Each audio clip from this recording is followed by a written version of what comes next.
Texas sky bled purple and gold over the ranch porch, a silent witness to the secrets buried deep within the soil of the hill country.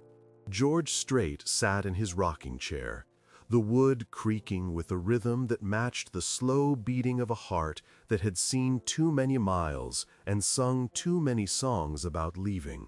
The ice in his glass of tea had long since melted, diluting the amber liquid, but he made no move to drink it. He was watching the horizon, that thin line where the dusty earth met the infinite heavens, thinking about how thin the veil really was between here and whatever came next. The air was thick with the scent of sagebrush and cooling asphalt, the kind of evening smell that usually brought peace to a cowboy's soul. But tonight, the silence felt heavy. It was not the comfortable silence of a job well done, but the pregnant silence of a storm gathering just beyond the ridge. George adjusted his hat, pulling the brim lower over his eyes, hiding the crow's feet that deepened whenever he thought about the past. He was the king of country, a living legend, a man who could command stadiums with a single strum of his guitar. Yet, in the quiet of his own ranch, he was just a man missing the pieces of his life that had been chipped away by time.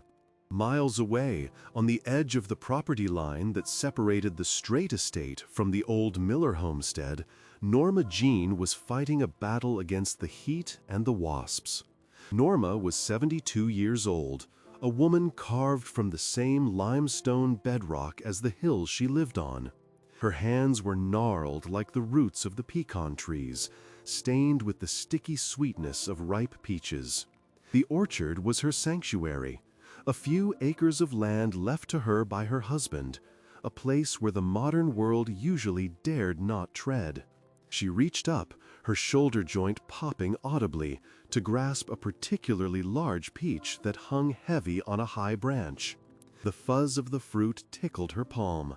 Warm from the afternoon sun, she twisted it gently, feeling the stem give way, and placed it in the woven basket at her feet. It was hard work, the kind of work that made your back ache and your knees protest, but Norma loved it. It kept her mind off the emptiness of her house. She wiped the sweat from her forehead with the back of her wrist, leaving a streak of dirt across her pale skin. She was humming an old hymn, her voice thin and wavering, when the sound cut through the tranquil buzzing of the cicadas. It started as a low whine, like a mosquito trapped in your ear, but it grew louder, more mechanical. Norma squinted against the glare of the setting sun, looking towards the road. She expected to see a tractor or perhaps a lost delivery truck, but the road was empty. The sound was coming from above. She looked up, shielding her eyes. Descending from the canopy of the trees like a futuristic bird of prey was a drone. It was sleek, black, and menacing. Its four rotors slicing through the humid air with a violent hum. It hovered there, 20 feet above her head, its camera lens adjusting like a cyclopean eye, focusing directly on her. Norma froze. She had seen these things on the news, toys for the city folk, tools for the spies, but she had never seen one this close. It felt invasive. It felt wrong. "Go on, get!" she shouted, waving her hand as if shooing a stray dog. "You don't belong here." The machine didn't leave. It dipped lower, the whine of its engines changing pitch. It was watching her. Norma felt a cold shiver run down her spine, despite the 90-degree heat. She felt exposed, vulnerable in her faded floral dress and muddy boots. She grabbed her basket, clutching it to her chest like a shield. The drone drifted sideways, panning around the orchard, capturing the rows of trees, the rotting wooden fence, and the old birdhouse that stood crookedly on a post behind her. Then, just as quickly as it had arrived, the machine shot straight up into the sky and zipped away towards the highway, disappearing into the glare of the sun. Norma stood there for a long time, her heart hammering against her ribs. She felt violated. She didn't know that the violation was just beginning. 2 days later, the silence on George's porch was broken by the sound of tires on gravel. It was his son, Bubba. The truck door slammed with an urgency that made George sit up straight. Bubba wasn't running, but his walk was brisk, his face set in a grim line that George recognized. It was the look of a man bringing news that nobody wanted to hear. "Dad," Bubba said, not waiting for a greeting. He held a tablet in his hand, the screen glowing in the dim light of the porch. "I told you I don't want those screens out here, son," George said softly, his voice a low rumble. "This is quiet time."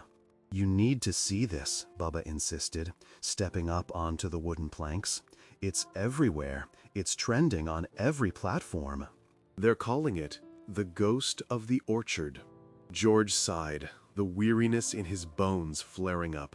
"I don't care about ghost stories, Bubba. I don't care about the internet." "It's Norma Jean, Dad," Bubba said, and that stopped George cold. "And it's not just her." George extended his hand, his calloused fingers taking the delicate device. He looked at the screen.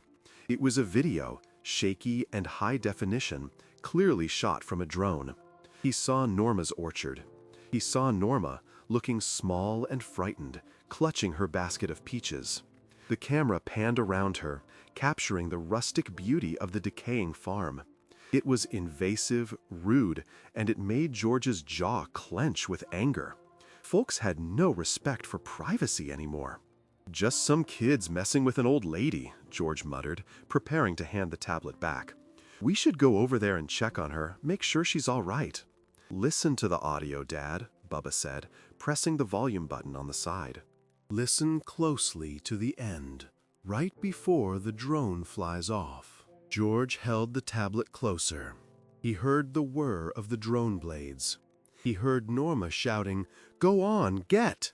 He heard the wind rustling the leaves. And then, as the camera panned past Norma and focused for a split second on the old, weathered birdhouse on the fence post, the audio crackled. It was a glitch, a burst of static, and then a voice cut through the digital noise. It wasn't the drone pilot. It wasn't Norma. It was a man's voice. Clear, warm, with a distinct Texas drawl that hit George in the chest like a sledgehammer. "Hey, Norma Jean, watch the birdie." The tablet slipped from George's fingers and clattered onto the wooden floorboards. He didn't move to pick it up. He couldn't breathe. The world had stopped spinning. The crickets had gone silent. The blood drained from his face, leaving him pale beneath his tan. "Play it again," George whispered, his voice trembling. Bubba picked up the tablet, checking for cracks, and restarted the video. George leaned in, his eyes wide, his heart pounding a frantic rhythm against his ribs. "Hey, Norma Jean, watch the birdie." George closed his eyes. A tear, hot and unbidden, leaked out and traced a path through the lines of his cheek. He knew that voice. He knew it better than his own. It was the voice that had harmonized with him in the back seat of their father's car. It was the voice that had laughed with him over cold beers after a long day of roping. It was the voice of his brother, Buddy Strait, dead, gone, buried in the cold ground years ago. "It's a trick," George said, opening his eyes. The anger was returning, mixing with the grief. "Some sick joke. Someone used AI. Someone is trying to hurt us." "That's what I thought," Bubba said quietly. "But look at the timestamp. Look at the analysis in the comments. People are freaking out, Dad. They say the audio frequencies don't match a digital overlay. They say it was captured in the environment. Ambient sound." "That's impossible." George stood up, the chair rocking violently behind him. He walked to the railing, gripping the wood until his knuckles turned white. "Buddy is gone. "The dead don't speak to drones, Bubba. They don't make jokes." "It was his phrase, wasn't it?" Bubba asked gently. George nodded slowly. Every time, every single time he took a picture, he had that old Kodak camera. He'd aim it at you, grin that crooked grin and say, "Watch the birdie." He said it to Norma 1,000 times back when we were kids. She hated having her picture taken. The night air suddenly felt very cold. George looked out towards the direction of Norma's orchard. The darkness seemed thicker there, hiding something that his rational mind refused to accept. "Get the keys," George said, turning back to his son. "We're going to see Norma." The drive to the Miller homestead was agonizingly slow. George drove the truck, his hands tight on the steering wheel at 10 and 2. The headlights cut through the dust, illuminating the eyes of deer watching from the brush. He didn't turn on the radio. He couldn't bear the sound of music right now. In his head, that voice was looping over and over. "Hey, Norma Jean, watch the birdie." It sounded so alive, so vibrant. It didn't sound like a recording. It sounded like Buddy was standing right there, leaning against a fence post, teasing their neighbor. When they pulled up to Norma's house, the porch light was on. It was a yellow bug light that cast long, eerie shadows across the peeling paint of the siding. Norma was sitting on the swing, a shotgun resting across her lap. She looked small, frail, and terrified. George killed the engine and stepped out, raising his hands to show he was friend, not foe. "It's just me, Norma. It's George." Norma let out a breath she seemed to have been holding for days. She leaned the shotgun against the wall and stood up, her knees shaking. George bounded up the steps and wrapped her in a hug.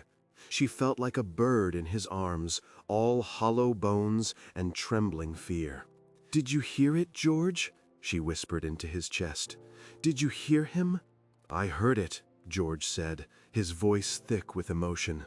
He pulled back and looked into her watery blue eyes. "I heard him, Norma."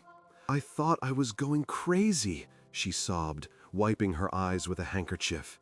"That drone, it came down, and I was so scared. I didn't hear anything then, just the buzzing. But then my granddaughter called me from Austin. She played it for me.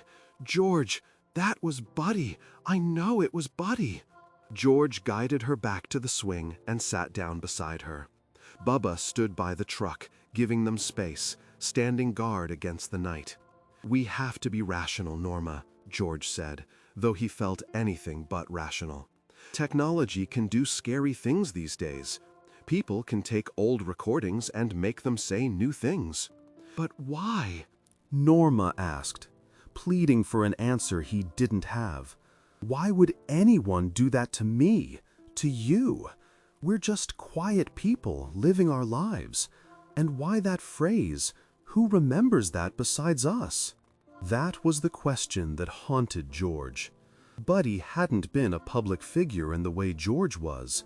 He was the brother, the songwriter, the family man. That phrase, "watch the birdie," wasn't a famous lyric. It wasn't in a biography. It was a personal quirk, a private memory shared between friends and family on lazy Sunday afternoons. "I don't know," George admitted, "but I'm going to find out. I'm not going to let anyone disrespect Buddy's memory like this." "It didn't feel disrespectful, George," Norma said softly, looking out into the dark orchard. "It felt warm. It felt like he was saying hello." George looked at the orchard. The trees were black silhouettes against the starry sky. Somewhere out there, the drone had hovered. Somewhere out there, a microphone had picked up a sound that shouldn't exist. "Where exactly was it?" George asked. "Where was the drone when the voice happened?" Norma pointed a trembling finger towards the back of the house, near the old fence line. "Right by the Bluebird house, the one Buddy helped me put up 20 years ago. You remember? The one with the copper roof." George remembered. Buddy had come over with his toolbox one Saturday. He had spent hours fixing that fence and putting up the birdhouse because Norma complained that the blue jays were stealing all the seeds. Buddy had laughed and joked the whole time. "I need to go look," George said. "It's dark, George," Norma warned. "I have a flashlight," he replied. He stood up, the resolve hardening in his gut. He walked back to the truck and grabbed the heavy-duty flashlight from the glove box. Bubba joined him. "You want me to come?" Bubba asked. "No," George said. "Stay with Norma. I need to do this alone." George walked into the orchard. The grass was high, brushing against his jeans. The smell of rotting peaches was overpowering, a sickly sweet scent of decay. The beam of his flashlight cut a cone through the darkness, illuminating the gnarled trunks of the peach trees. He felt like an intruder in a sacred space. He reached the fence line. The wooden posts were gray and splitting with age. And there it was, the birdhouse. It was leaning precariously to the left. The copper roof was tarnished green with oxidation. The entrance hole was dark, a small abyss staring back at him. George stood there, shining the light on the wood. He half expected to see a hidden speaker, a prankster's device taped to the back. He walked around the post. Nothing, just wood, wire, and nature. He looked up at the sky. The stars were indifferent. "Buddy?" George whispered. The name was carried away by the wind. There was no answer, just the rustle of leaves. George felt foolish. He was a grown man, a grandfather, chasing ghosts because of a viral video. He turned to leave, but something stopped him. A feeling, a pull. It was the same feeling he got right before he walked on stage, that electric charge in the air. He turned back to the birdhouse. He stepped closer, his boots crunching on dry leaves. He reached out and touched the weathered wood. It felt cold. He needed to be sure. He needed to know if this was a hoax. The next morning, the world had gone mad. The video had crossed 10 million views. News vans were parked at the gate of George's ranch, kept at bay by security. They wanted a statement. They wanted to know if the king of country believed in ghosts. George sat in his kitchen, drinking black coffee. Across the table sat an old friend, Silas. Silas wasn't a music producer or a PR agent. Silas was a sound engineer who had worked with the FBI on audio forensics before retiring to the hill country to fish and forget the things he had heard on wiretaps. "I've run it through everything I have, George," Silas said, his voice gravelly. He had a laptop open in front of him, displaying complex waveforms. "And?" George asked, his eyes red from lack of sleep. "It's not AI," Silas said flatly. "I can spot a deep fake. The breathing patterns, the micro-inflections. AI is good, but it's too perfect. This voice, it has imperfections. It has the wetness of a human mouth. It has the resonance of a chest cavity." "So it's a recording," George said, hopeful. "Someone played a recording of Buddy." "That's the thing," Silas pointed at the screen. "Look at this frequency here. This is the background noise, the wind, the drone motor. See how the voice interacts with it? The sound waves of the voice are physically affecting the environment. There's a slight dampening of the drone frequency right when the voice speaks, suggesting the source of the sound was physically closer to the microphone than the drone was, but not on the drone." "Speak English, Silas," George snapped. "It means the sound came from the air, George. It came from that specific location in the orchard. It wasn't added in post-production. It wasn't a speaker hidden in the drone. The microphone on that drone picked up a voice that was physically present in that space." George stared at the jagged lines on the screen. "But Buddy is dead." "I know," Silas said, closing the laptop. "I don't have an explanation for that. I deal in physics, George. And physics says a man stood by that birdhouse and spoke. But biology says that man is in the cemetery. George stood up and walked to the window. He looked out at his ranch, at the horses grazing in the distance. He felt a deep, aching chasm opening up in his soul. If it wasn't a fake, and it wasn't a trick, then what was it? He said, "Watch the birdie," George murmured. "What?" Silas asked. "The phrase," George turned around. "Buddy always said it before taking a photo. But in the video..." The drone was looking at the birdhouse. "Yeah, a birdhouse. A birdie," Silas shrugged. "No," George's eyes narrowed. Buddy was a literal man. He liked puns, but he was practical. If he said, "Watch the birdie," he meant look at the bird, or the camera.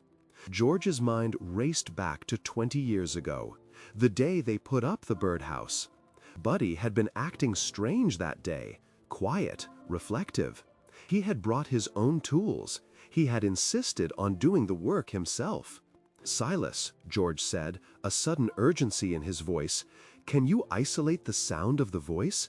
Can you tell exactly where it came from? Directionality?" Silas opened the laptop again. "I can try. The drone has stereo mics." He tapped away for a few minutes. "Okay, based on the phase delay between the left and right channels, the sound source was right here." He pointed to a spot on the screen, directly inside or immediately behind the birdhouse. George felt a chill that had nothing to do with the air conditioning. Inside the birdhouse. "Maybe," Silas said. "But George, if there was a speaker in there, it would need power.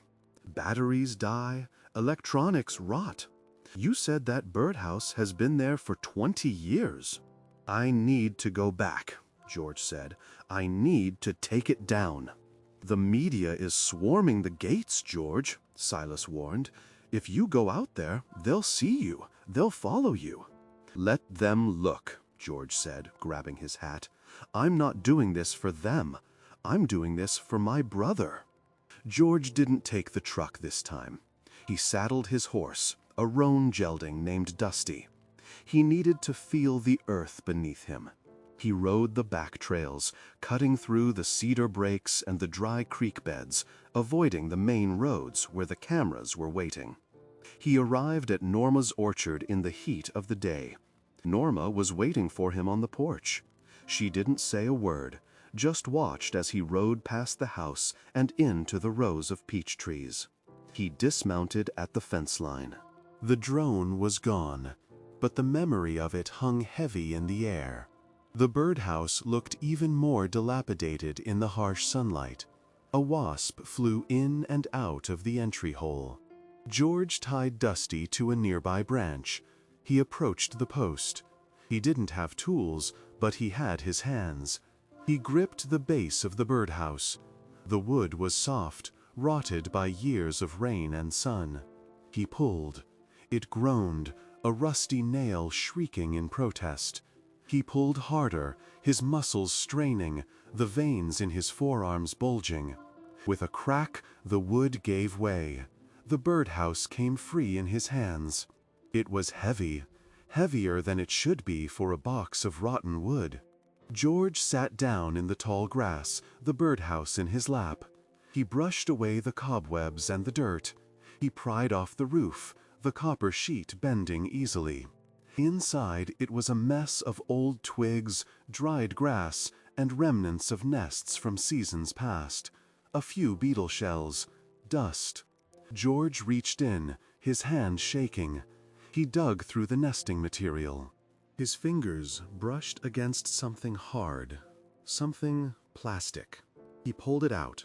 It was a small, rectangular object, wrapped tightly in layers of heavy-duty plastic sheeting and duct tape. It was about the size of a pack of cigarettes. The tape was yellowed and brittle, peeling at the edges. George took out his pocket knife. He carefully sliced through the tape, peeling back the layers of plastic. His heart was hammering so loud he could hear it in his ears. Underneath the last layer of plastic was a Ziploc bag, and inside the bag, preserved against the heat, the cold and the rain of 2 decades, was a cassette tape. A standard TDK 60-minute cassette. On the label, written in black Sharpie that had faded but was still legible, was Buddy's handwriting. It said, "For the King. Open when the song is ready." George stared at the tape. The world tilted on its axis. The tears came then, silent and hot, dripping onto the plastic bag. For the King. That was Buddy's nickname for him. A joke, but also a sign of the immense respect the older brother had for the younger. "Watch the birdie," George whispered, looking at the birdhouse. "You sly son of a gun." The voice on the drone hadn't been a ghost. Or maybe it was. Maybe the universe had conspired to make that drone fly there, to make that glitch happen, to draw attention to this forgotten spot. Or maybe Buddy, in his infinite wisdom, had set something in motion years ago that was only now coming to fruition. But the voice on the video, Silas said it was physically present. That was still a mystery. But the tape was real. It was solid. George stood up, clutching the tape to his chest. He had to listen to it, but he couldn't do it here. He needed his studio. He needed the silence of his sanctuary. He mounted Dusty, holding the tape in his pocket like it was the crown jewels. He rode back to the ranch, his mind racing. What was on the tape? Why had Buddy hidden it? And why there? As he rode, the sun began to dip lower, casting long shadows across the Texas plains. The mystery of the digital ghost had led to a physical treasure, but the emotional toll was just beginning. George didn't know it yet, but pressing play on that tape would be the hardest thing he had ever done. It wasn't just a recording, it was a time machine. And it was about to take him back to a place of pain and beauty that he had locked away for a very long time. Back at the ranch, the house was quiet. Bubba was dealing with the press at the gate. George walked into his home studio, a room lined with gold records and guitars. He walked to the vintage cassette deck that sat on a shelf, dusty from disuse. He plugged it in. The lights flickered on. He took the tape out of the bag. He hesitated. His hand hovered over the slot. If he played this, there was no going back. It would reopen the wound. Do it, he told himself. He pushed the tape in. He pressed play. The hiss of the tape filled the room. Static, dead air. Then a cough, a clearing of a throat, and the sound of an acoustic guitar being strummed. A simple G chord, ringing out with a clarity that pierced George's heart. "All right," Buddy's voice said from the speakers, not the ghostly voice from the drone, but a younger, stronger Buddy. "Testing, 1, 2. Hey, George, if you're finding this, it means I'm probably gone. Or maybe I just forgot where I hid it. Knowing me, probably the latter." A small chuckle. George sank into the leather chair, burying his face in his hands. "I've been working on something," the recording continued. "Me and you, we wrote a lot of songs. But this one is different. I couldn't get the chorus right. It needs you, George. It needs the king. I hid it because, well, I wanted it to be a surprise for your birthday, but I never finished it. So here it is. It's called The Phantom of the Orchard." Just kidding. It's called The Silence Between the Notes. George lifted his head. He had never heard of this song. "Here it goes," Buddy said. And then the music started. The acoustic guitar on the tape wasn't perfectly tuned. The B string was slightly flat, a characteristic imperfection that George recognized instantly. Buddy always played hard, digging his pick into the strings with a ferocity that often knocked them out of alignment, but he never stopped the flow of a song to fix it. He played through the dissonance, making it part of the emotion. George sat in the dim light of his studio, the air conditioning humming a low bass note beneath the hiss of the cassette. He wasn't the king of country in that moment. He wasn't the man who had sold millions of records. He was a little brother, sitting cross-legged on the floor of his memory, listening to a ghost. The silence between the notes, Buddy sang, his voice tinny through the old speakers, but undeniably warm, is where the heartache goes to hide. It's in the pause before the thunder. It's the tears we never cried. The melody was simple, a classic 3-chord progression that felt like a warm blanket on a cold night. But the lyrics were heavy. They were about the things men like them didn't talk about. The grief they swallowed with their morning coffee. The fear of being forgotten. Buddy had written this 20 years ago, yet it felt like he had written it that very morning, specifically for this moment. George reached for his own guitar, a battered Gibson that sat on a stand next to the desk. His hands, usually so steady, trembled as he wrapped them around the neck. He tried to find the key, G major. He strummed softly, trying to weave his sound into the recording. But he couldn't do it. Every time he tried to harmonize, his throat closed up. The lump in his esophagus was like a stone. He wasn't singing, he was choking. He stopped the tape. The silence that rushed back into the room was deafening. It was the very silence Buddy had just sung about. The door to the studio creaked open. It was Bubba. He stood in the doorway, illuminated by the hall light, looking at his father's hunched silhouette. "I heard it from the hallway," Bubba said softly. "Is that—" "It's him," George rasped. He didn't turn around. He couldn't let his son see his face right now. "He left it for me, in the birdhouse." Bubba stepped into the room and closed the door, sealing them in the sanctuary. He pulled up a stool and sat down. "Play it again, Dad." George rewound the tape. The mechanical whir click was loud. He pressed play. They listened together. The song was incomplete. It had a verse, a chorus, and then a bridge that trailed off into humming. Buddy's voice came back at the end, speaking instead of singing. "I can't find the rhyme for shadow, George. You figure it out. You always were the poet. I'm just the picker. Fix it for me." "Brother, make it sing." Then a click. The recording ended. Bubba wiped his eyes with the back of his hand. "He knew," Bubba whispered. "He knew something was going to happen to him. Why else would he hide it like that?" "Buddy was always dramatic," George said, a sad smile touching his lips. "But he wasn't psychic. He liked to leave breadcrumbs. He liked games." "But the drone, Dad," Bubba said, his voice turning serious. "The drone video. The voice said, 'Watch the birdie.' That phrase isn't on the tape. I listened. It's not there." George froze. Bubba was right. The tape contained the song and the message about finishing it. But the phrase, the specific phrase that had been captured by the drone and had set the internet on fire, was nowhere on this cassette. "Get Silas," George said, ejecting the tape. "Tell him to bring his equipment here, now." An hour later, the studio looked like a NASA command center. Silas had set up 3 monitors, a frequency analyzer, and a high-end digital converter. He was digitizing the analog tape, turning Buddy's magnetic soul into data that could be dissected. Silas wore headphones, his brow furrowed in deep concentration. He played the drone audio. Then he played the digitized tape audio.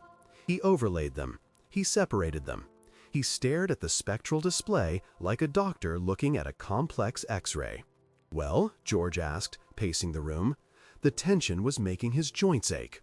Silas took off the headphones and spun his chair around. He looked pale. "This doesn't make sense, George. Scientifically, it doesn't make sense." "Stop telling me what doesn't make sense and tell me what is," George commanded. "Okay," Silas took a breath.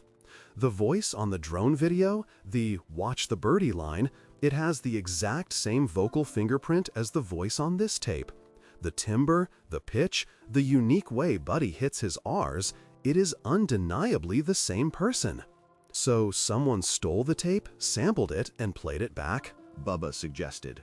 No, Silas shook his head vigorously. Because the "watch the birdie" line isn't on this tape. I've scanned the magnetic particles. I've listened to the background noise floor. That phrase was never recorded on this specific cassette. The room went silent. So, George said slowly, trying to wrap his cowboy logic around the impossible, we have a voice on a drone video that matches a dead man. And we have a tape from that dead man found in the spot where the drone was looking. But the words don't match. It gets weirder, Silas said. He pointed to the screen. Look at the background noise on the tape, right here, where Buddy stops singing and starts talking. Listen. Silas isolated the background noise of the tape recording from 20 years ago. It was faint, wind, the rustle of leaves. And then, very faintly, in the distance of the recording, the sound of a tractor. That's a John Deere 4020, George said instantly. My dad had one. We sold it in '98. Exactly, Silas said. This tape was recorded outside, in the orchard, 20 years ago. Now look at the drone audio. He pulled up the viral video file. I isolated the ambient sound underneath the ghost voice. He played it. Wind, cicadas, and nothing else. No tractor, just the modern sounds of the orchard. The voice on the drone, Silas said, his voice dropping to a whisper, has no background noise from the past attached to it. Usually, if you play a recording into the air, the recording carries its own background noise, tape hiss, the tractor. But the drone voice is clean. It's like Buddy was standing there today, in the silence of the current orchard, and spoke. George felt the hair on his arms stand up. He looked at the cassette tape sitting on the desk. It was just plastic and magnetic ribbon. It was a physical object, but what was happening was metaphysical.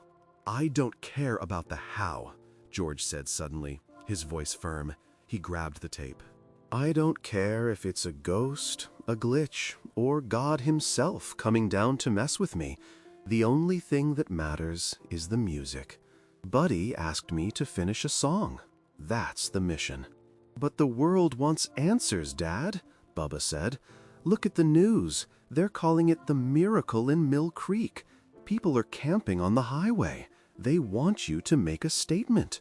I'll make a statement, George said, his eyes hardening. I'll make it with a guitar. The next few days were a blur of agonizing artistic struggle. George locked himself in the studio. He didn't shave. He barely ate. He sat with the tape, playing it over and over, until he knew every breath Buddy took between verses. He had to write the second verse. He had to finish the bridge. And he had to find a rhyme for shadow. The silence between the notes. George picked up his pen. He stared at the blank legal pad. He thought about Norma Jean alone in her house. He thought about the drone invading her peace. He thought about the birdhouse rotting on the post. He wrote, "The shadow of a bird in flight, a memory fading in the light." No, too cliché. Buddy would hate that. Buddy liked grit. He liked dirt under the fingernails. George crumpled the paper and threw it across the room. He poured himself a glass of whiskey neat. He took a sip, letting the burn ground him. He decided he needed to go back to the source. He needed to see Norma. He slipped out the back gate of the ranch in the middle of the night, avoiding the paparazzi who were now using their own drones to spy on his property. He walked the 2 miles to Norma's house under the cover of darkness. The moon was a sliver, offering little light. Norma was awake.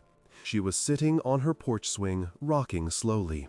She didn't seem surprised to see him emerge from the shadows. "Can't sleep?" she asked.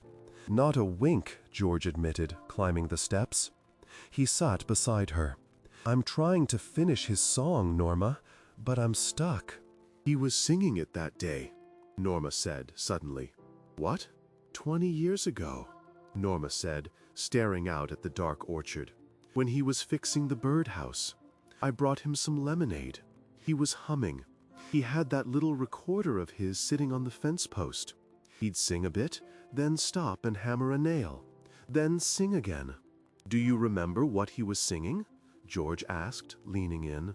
"Something about thunder," Norma said, furrowing her brow. "And waiting. He said, 'Norma, waiting is the hardest part of living.' He looked sad that day, George. It was right before he got the diagnosis, wasn't it?"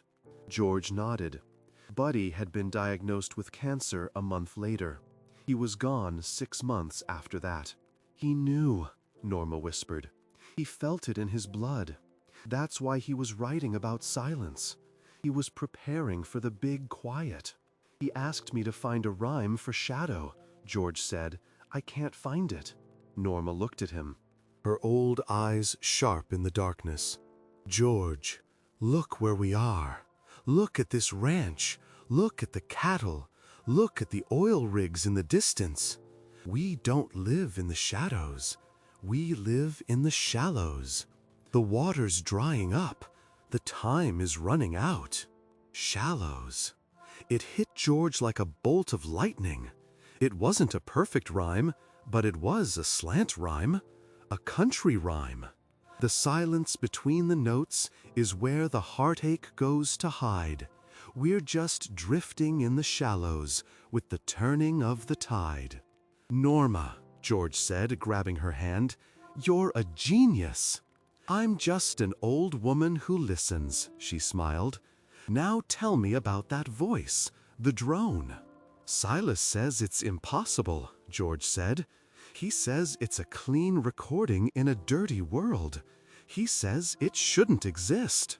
"Maybe it's not a recording, George," Norma said, patting his hand. "Maybe Buddy just wanted to make sure you found the tape. He knew you wouldn't look in an old birdhouse unless something spectacular happened. He knew you needed a push, so he gave you a shove." "You think he came back as a ghost?" George asked, skeptical but wanting to believe. "I think love is stronger than death," Norma said simply. "And I think music is the bridge. You finish that song, George. You finish it and you let him cross over properly. He's been waiting in that birdhouse for 20 years. George walked back to his ranch with a fire in his belly. He had the lyrics, he had the melody. Now he just needed the courage. He returned to the studio as the sun was coming up. The sky was painting itself in hues of violent orange and soft pink. He picked up his guitar. He didn't record yet. He just played. He played Buddy's chords. He sang Buddy's verse. And then, seamlessly, he transitioned into his own. His voice, deeper now, weathered by age like fine leather, wrapped around Buddy's higher, younger tenor on the tape. It worked. It wasn't just a song. It was a conversation between brothers across the divide of life and death. But there was still one problem. The drone audio, the viral hook, "Hey Norma Jean, watch the birdie." The world expected an explanation. If George released this song, they would accuse him of a publicity stunt. They would say he faked the drone video to sell a record. He needed to address the ghost. He called Silas. "I need you to do something," George said. "I need you to take the drone audio, the Watch the Birdie clip, and I need you to mix it into the intro of the song." "George," Silas warned, "that's risky. People will say you're capitalizing on a tragedy." "No," George said firmly. "I'm validating it. I'm acknowledging it. It's part of the story now. It's the count-in. Usually a drummer clicks his sticks. Buddy used a drone. That's the intro." "And the ending?" Silas asked. "The ending," George said, looking at the lyrics he had just scribbled down, "will be just silence. 4 seconds of pure silence. The silence between the notes." George spent the next 3 days recording. He didn't hire a session band. He played the rhythm guitar himself. Bubba played the bass. He called in an old friend to play the fiddle, a mournful, weeping sound that cut straight to the bone. They recorded live, in one room, with the tape of Buddy playing through an amplifier in the center of the circle. They played with him. When they finally got the perfect take, the room felt heavy. The air was thick. The fiddle player wiped tears from his eyes. Bubba put his bass down and walked out to the porch to cry. George sat in the chair, listening to the playback. It started with the digital glitch of the drone audio. "Hey, Norma Jean, watch the birdie." Then the hiss of the 20-year-old tape. Buddy's acoustic guitar. Buddy's voice. Then the band kicked in. A swell of sound that lifted Buddy's voice up, carried it, supported it. George's voice came in on the harmony, blending so perfectly you couldn't tell where the living ended and the dead began. It was a masterpiece. It was raw, imperfect, and utterly human. But the world outside was getting restless. The crowds at the gate had grown. The theories online were getting wilder. Some said it was a government conspiracy. Some said it was aliens. Some said Norma was a witch. George knew he had to release it, but not on Spotify, not on iTunes, not yet. He walked out to the front porch where Bubba was standing. The sun was setting again, closing the loop on the week that had changed everything. "Bubba," George said, "set up a stage." "Where?" Bubba asked. "At the arena?" "No," George pointed toward the property line. "In the orchard, right where the birdhouse was. We're going to play it for Norma, and we're going to live stream it to the world." "Dad, the logistics." "Make it happen," George ordered. "Tomorrow night. Just us, the acoustic instruments, and the tape. We play it once, live." As the preparations began, the atmosphere in Mill Creek shifted. It wasn't a circus anymore. It felt like a pilgrimage. The news trucks quieted down. The fans stopped shouting. Everyone seemed to understand that something sacred was about to happen.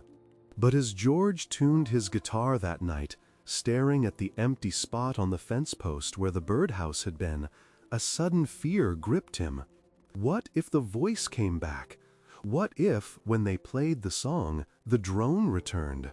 Or worse, what if nothing happened, and the magic died with the last note? He looked at the tape deck sitting on a stool next to his microphone. "Don't let me down, Buddy," he whispered. He walked out into the orchard. The trees were illuminated by soft work lights. Cables ran through the tall grass. Millions of people were watching online. But George only had eyes for one person in the audience, Norma Jean, sitting in her front row chair, clutching her shawl. George stepped up to the mic. He didn't say hello. He didn't introduce himself. He simply pressed the button on the tape deck. "Hey, Norma Jean, watch the birdie." The sound echoed through the trees, and then the music began. The first chord struck by George rang out across the orchard, a G major that seemed to vibrate in the very sap of the peach trees. It was a sound both ancient and immediate, grounding the ethereal nature of the event into the Texas soil.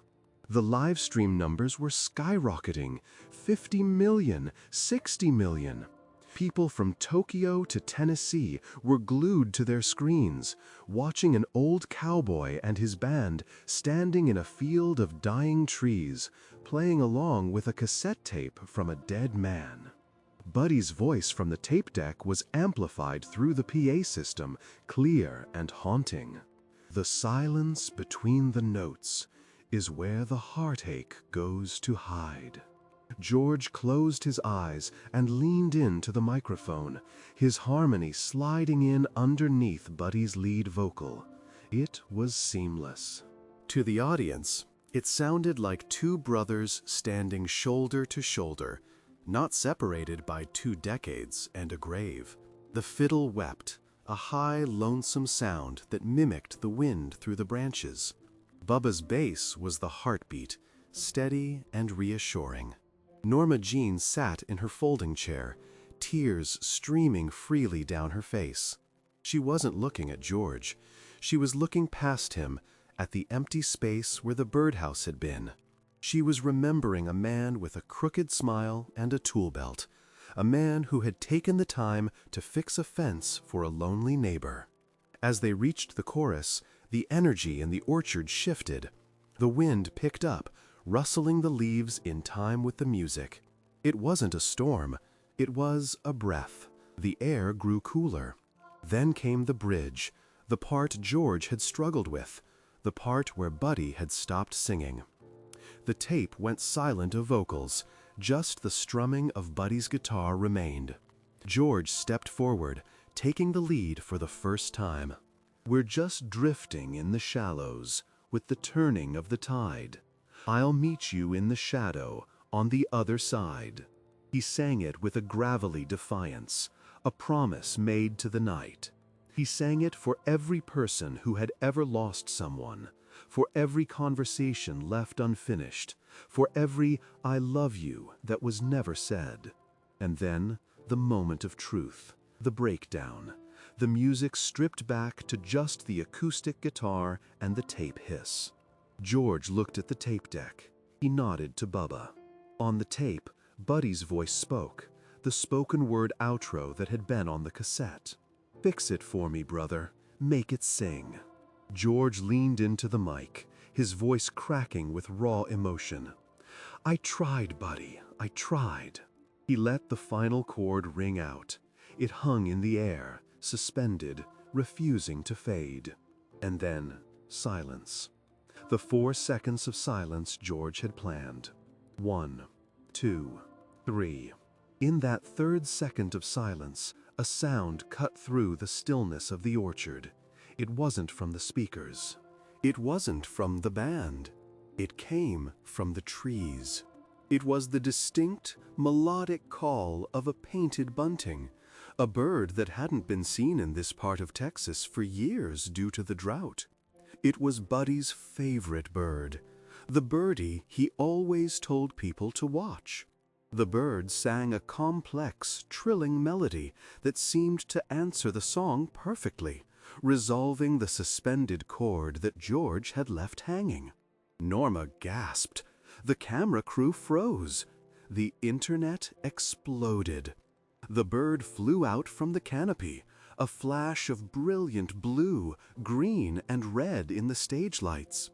It circled the microphone stand once, then landed on the fence post where the birdhouse used to be. It looked at George, chirped once more, and flew off into the darkness. George stood there, his hand still on the neck of his guitar, tears blurring his vision. He knew, everyone knew, it wasn't a ghost, it was nature. It was the universe aligning in a way that science couldn't explain and faith didn't need to. "Thank you," George whispered into the mic. The feed cut to black. The aftermath was unlike anything the music industry had ever seen. The song, titled "The Silence Between the Notes," debuted at #1 on every chart globally. But it wasn't just a hit song, it became a movement. Proceeds from the track were enormous. George didn't keep a dime. 2 weeks later, George stood on Norma's porch again. The frenzy had died down, but the change remained. "I have something for you," George said, handing Norma a legal document. Norma put on her reading glasses. "What is this, George?" "It's a deed," he explained.